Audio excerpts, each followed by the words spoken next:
Tatanka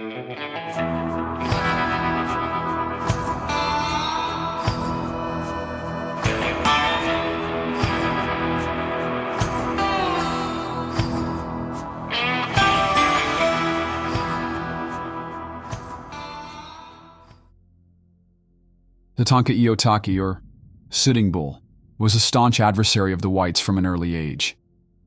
Devoted to the traditional ways of his people, he believed that contact with the whites would weaken the strength and identity of the Sioux, which would inevitably lead to their downfall.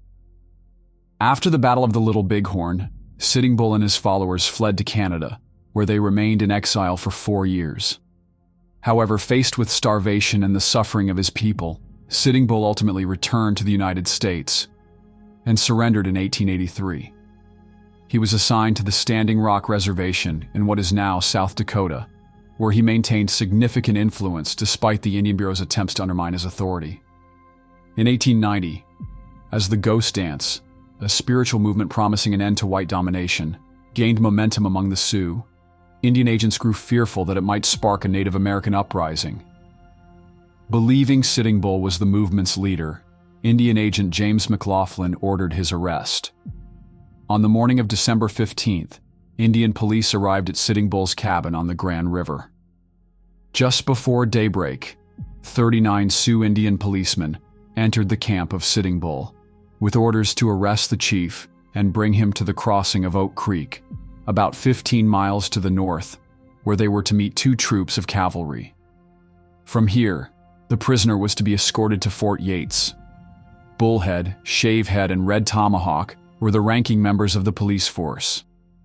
At 6 a.m., the officers roused the 59-year-old chief from his bed, hoping to apprehend him before his guards or neighbors could intervene. When Sitting Bull refused to comply, a crowd quickly gathered, and some of his young followers threatened the police. Red Tomahawk takes up the story. I was a sergeant of the Indian police. Sitting Bull was my friend. I killed him like this. We went together with the soldiers. They stayed away about a mile from the camp in the hills. It was on the Grand River. We police went toward the camp of the hostiles. We came up behind a corral with horses. No one saw us yet. We went to a log house, and I tied my horse to the corner of it. We opened the door and went in. Sitting Bull was there, and he got awake then. He had been singing and dancing and was tired and sleepy, I guess. We told him to go with us.